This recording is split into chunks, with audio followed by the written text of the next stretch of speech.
I'm Femi. Okay, you're in the stream. The question today, how could or should COVID-19 change the way that we do business? We will be unpacking the global economy in 25 minutes or less.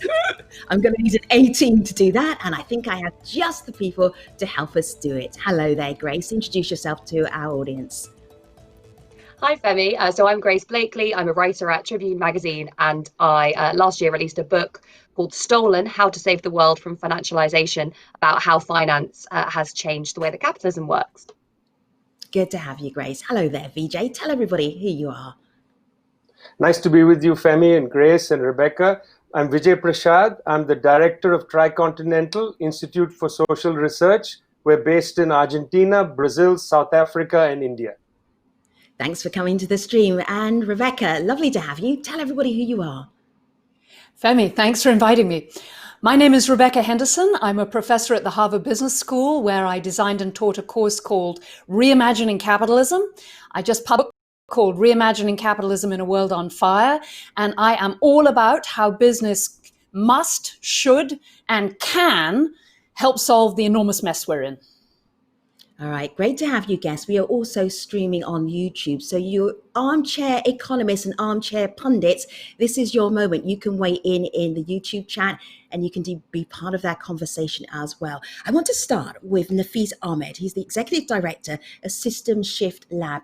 That is a group of researchers who are looking at sustainability and the future of our various economies. This is how Nafis think we should start off the conversation. So we'll listen.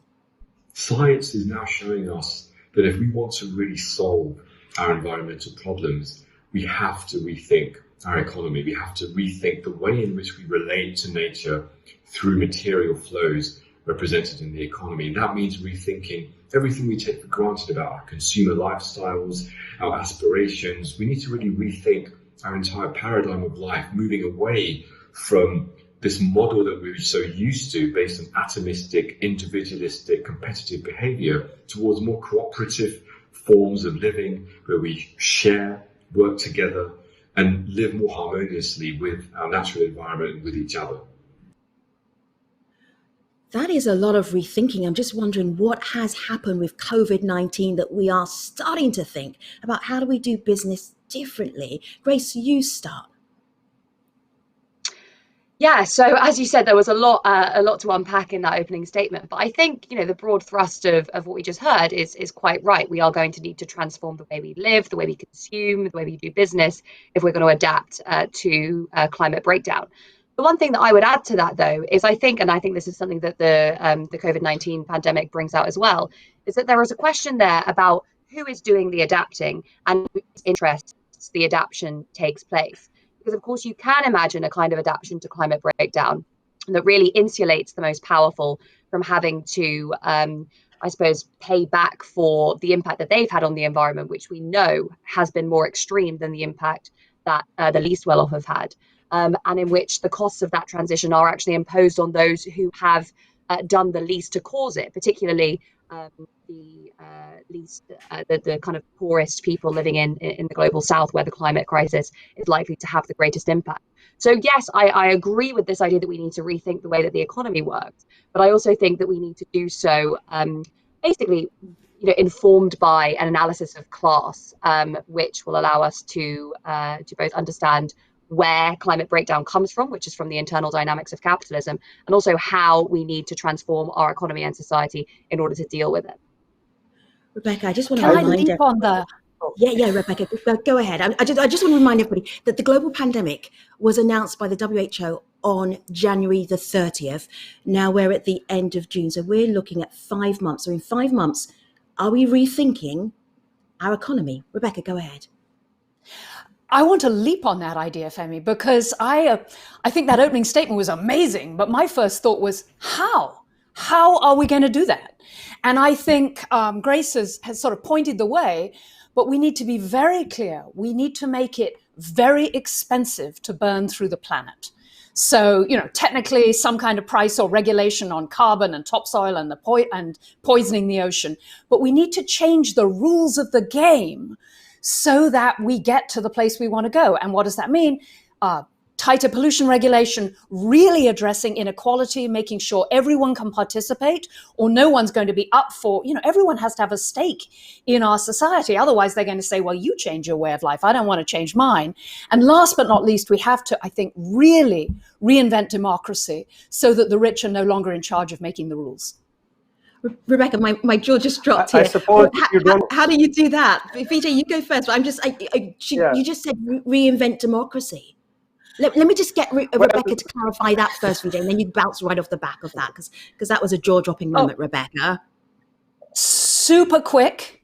Yes. In too many parts of the world, the rich are making the rules. In the US, 70% of the population says the system is rigged, and the political science research says they may well be right. So we need to get money out of politics. We need to recreate civics so that people feel that they can vote, they are voting, and their vote makes a difference. And we have to somehow find a place in the middle of the political argument where we can act more cooperatively, understand that we all have a stake in our society and in moving forward. And lastly, business has to be a part of this, because business has been actively dissing government, saying it doesn't matter, it isn't important. Business has to come to the table and say, we need to build a just and sustainable society. We need a genuine democracy. Vijay, go ahead. Oh, okay. Thanks for having me. I have a problem in any conversation when we use words like we or our society. This is a world. It's a very unequal world.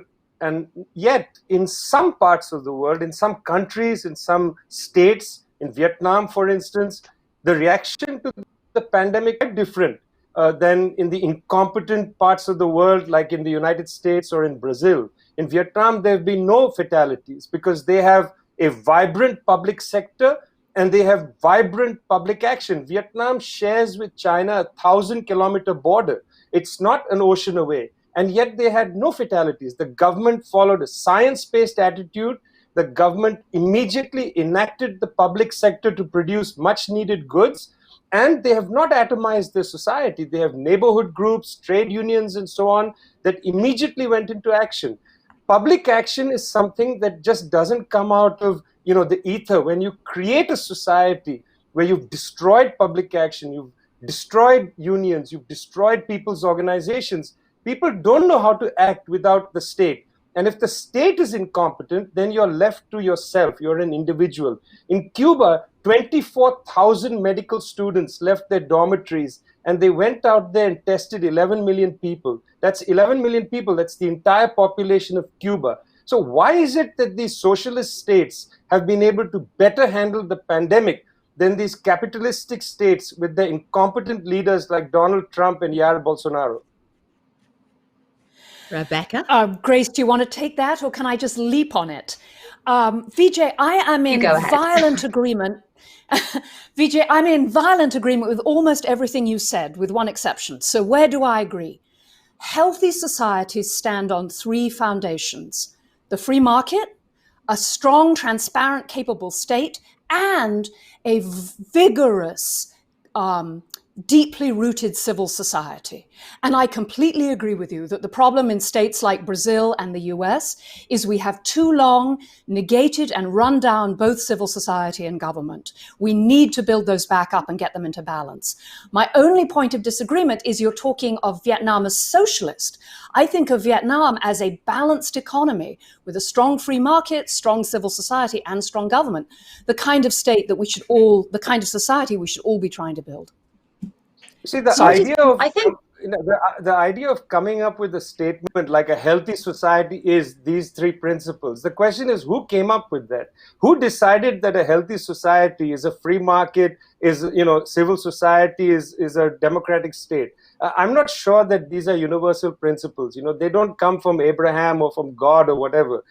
People have to develop their own understanding of the society they want to live in. People have to struggle to shape their world. When you say to be more democracy, I totally agree with you. That means there need to be different ways for people to create the society. I'm very opposed to having, these sort of general universal principles. A healthy society is. I don't think that's going to help us moving forward. All right, so Can I moving just forward, let me just interject for a moment, and Oh, Grace, and I'll come right back to you. I'm coming in your direction anyway. So we asked our online audience about capitalism and whether we should be just going back to business as normal. This is what they told us, a sample of what they told us on Twitter. Adenike, I am not so sure that the real problem is capitalism itself, but the way it is practiced. No other system will be good if it's not practiced in a humane way. Let me give you another thought here from Lucky. Besides its roots in genocide and slavery, people are realizing its colonial groundings for stripping people of human rights and security. The equitable and secure living of the masses can't be done without undoing capitalism. One more.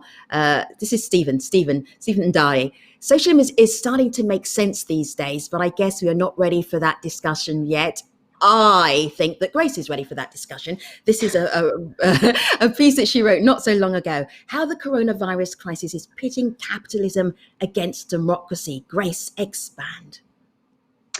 I think the problem that we have and the problem that we're seeing in this conversation is that we too often kind of think about capitalism in the abstract. We think about it as a system, as you say, based on free markets, a certain amount of state intervention, and a series of other rules and institutions that govern those markets and those states.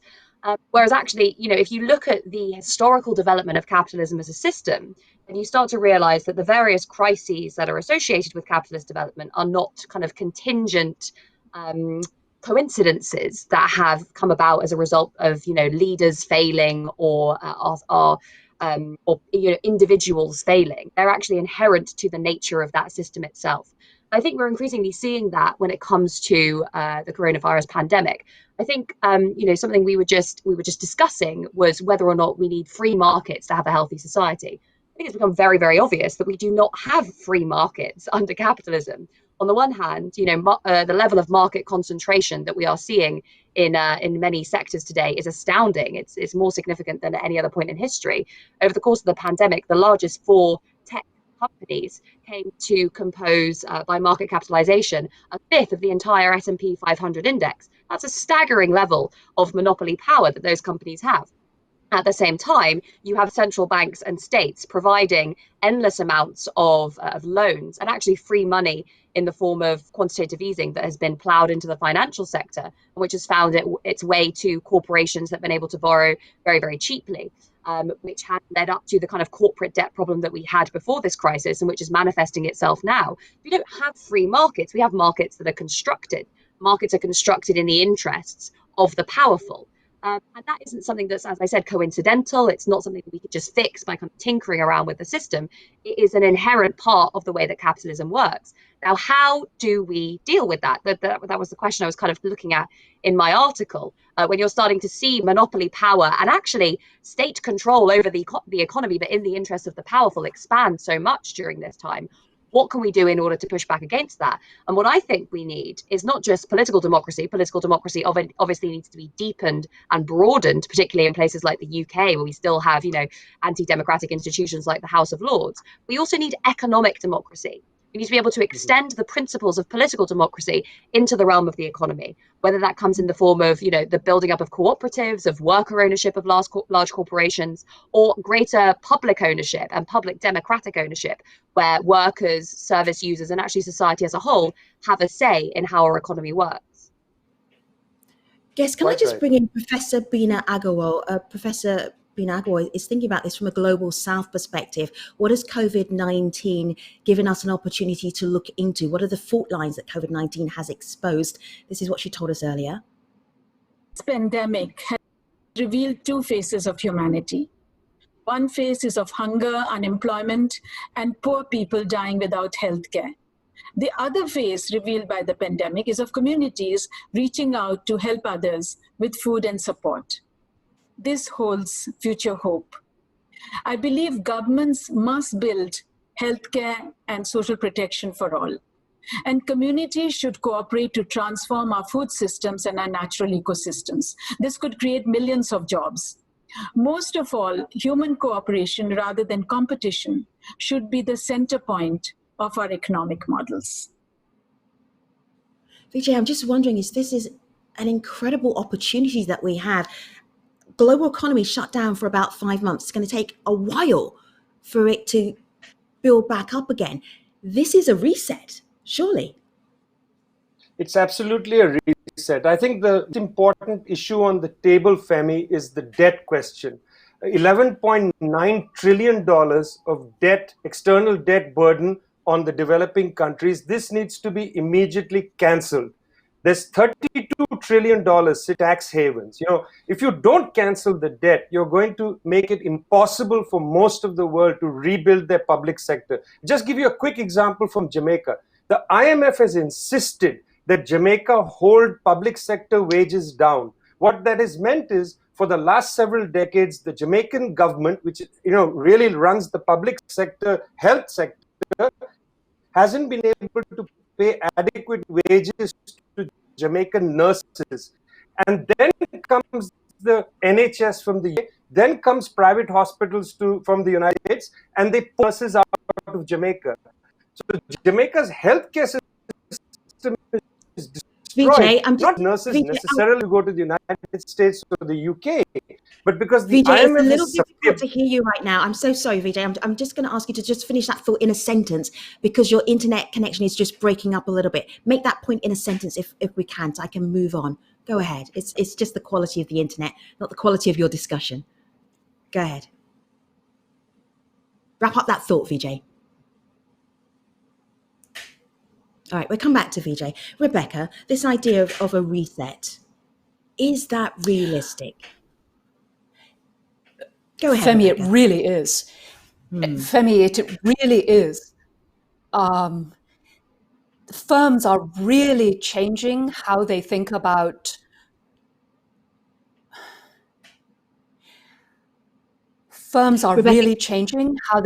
engaging after COVID. They are trying to raise wages. They are looking at being much more inclusive. I think the pandemic has really shaken up the private sector. Grace's criticisms are very well taken. I think a lot of business people are beginning to worry that society has become completely out of balance, and they're open to having a conversation about rebalancing society. I was working recently with the CEO of a major insurance company, and he discovered that 10% of his workforce was working on minimum wage. They had to work 2 jobs. They were on food stamps. He said, this is ridiculous. Let's just raise the wages. And he found that led to much better productivity, much more engagement. I'm hearing from CEO after CEO who's beginning to really move in what would be 6 months ago considered extraordinary directions. So yes, I think this is a moment for a reset. Mm-hmm.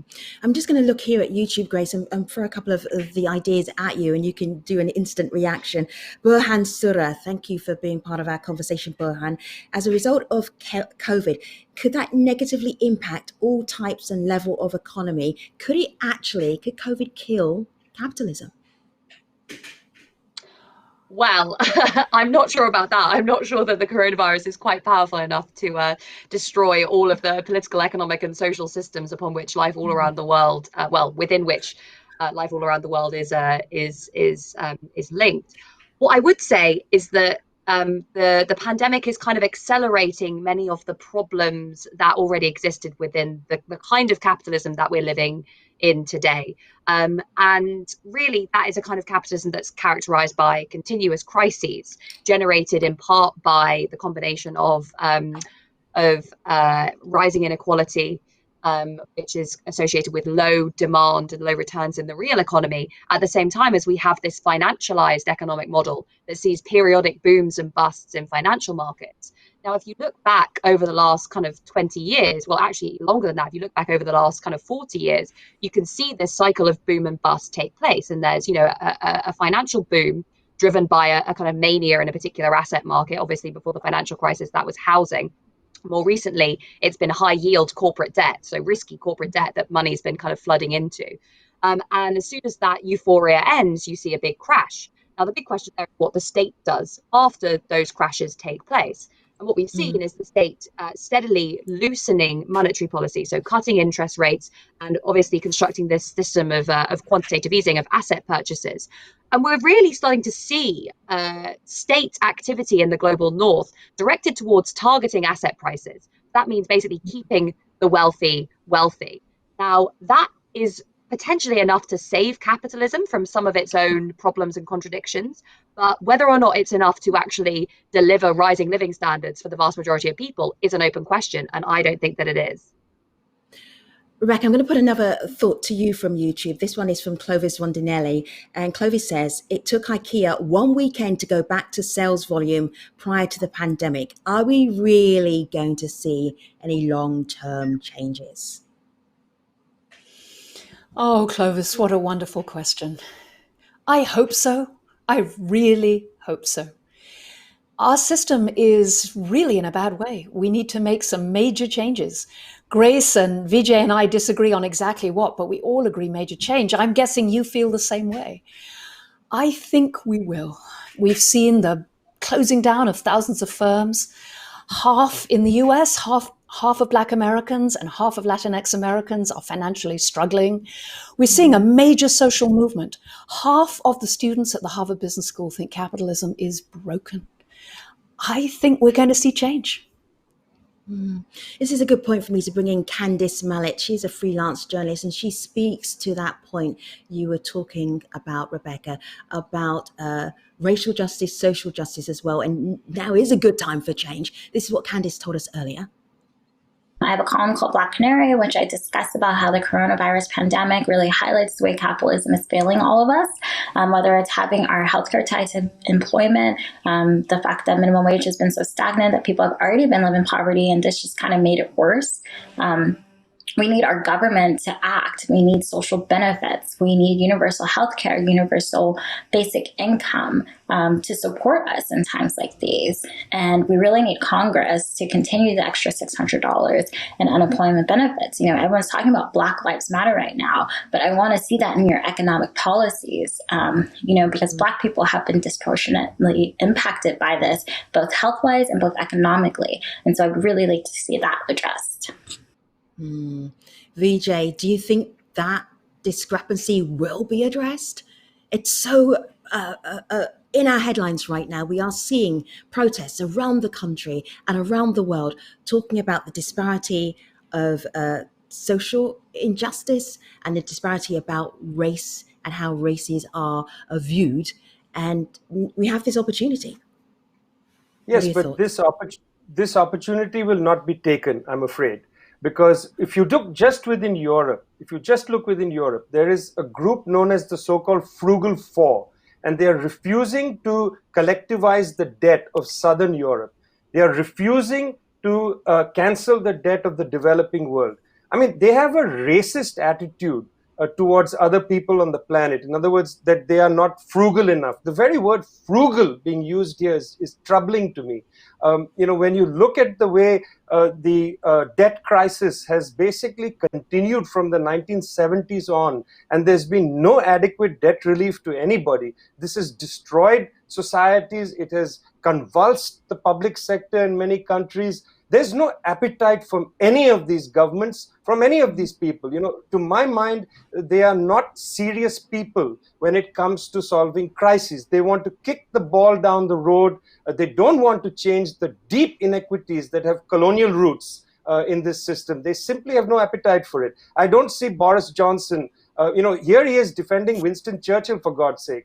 If they're going to defend scoundrels like Winston Churchill and King Leopold of Belgium, it's highly unlikely that they'll take a forward-looking view on something as pressing as the colonial debt crisis.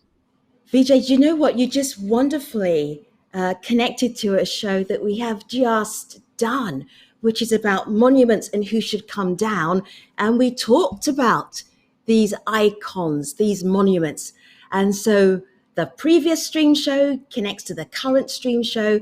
We thank you for creating that linkage. Thank you for being on the show as well. We appreciate your thoughts and the debate.